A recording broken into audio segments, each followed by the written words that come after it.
Another big old Vizio, 42-inch. I believe this one's a 1080p. It's a little bit newer. It is a VO420E.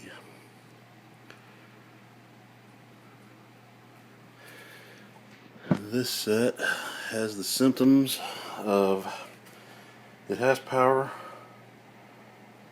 You get the amber standby light, hit the power button, white light, nothing. Screen won't come on. So I know the inverters aren't working. Pretty suspect. Would probably have a bad EEPROM on the main board on this set. From what I've been researching, that seems to be a common problem. So let's get the back off of this one and see what we see. Alright, so this is that 40420E. It's a Vizio, but it's actually a LG set on the inside. It has an LG power supply, LG mainboard, and has a LG panel as well. This is a strange one here. The inverters are built onto the power supply board. I've checked the voltages here. I get all the voltages that I need. On this header here, I get voltages except from the inverter return signal, which should come back from the main board to turn the inverters on. And also, it does not respond. It doesn't respond to the remote control at all. And when you hit the power button, it'll come on, but it won't do anything. Of course, the backlights won't come on. But if you hit the power button again, it won't turn back off, which leads me to believe that the problem is actually over here in the main board.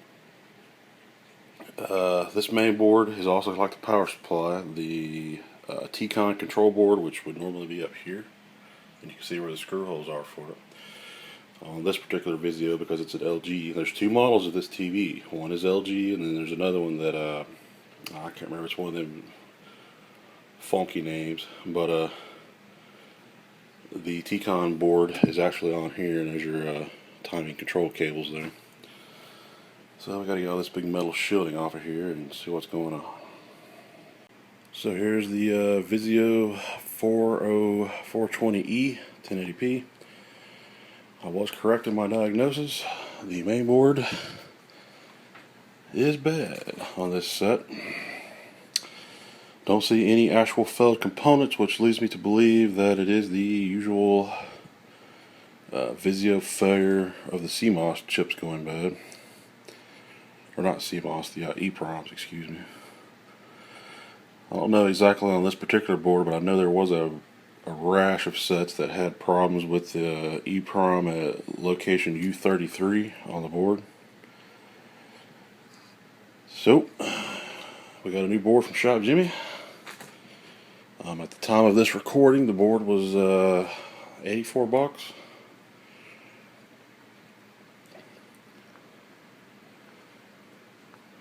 So we'll let it sit here and scan for channels. And when this is done, we'll get a picture up and see what it looks like. I already reset it back to factory default. That's something you want to do when you get boards from anywhere, like Shop Jimmy or whatever. Reset them. So, alright, we got a picture on it. Looks pretty decent. Don't see any noticeable dead pixels or anything. Sounds okay for little janky 10-watt speakers, but so that makes another repaired set, say for the recycle center or the landfill. Hi, I'm David Kimball. Marion Toyota, great deal.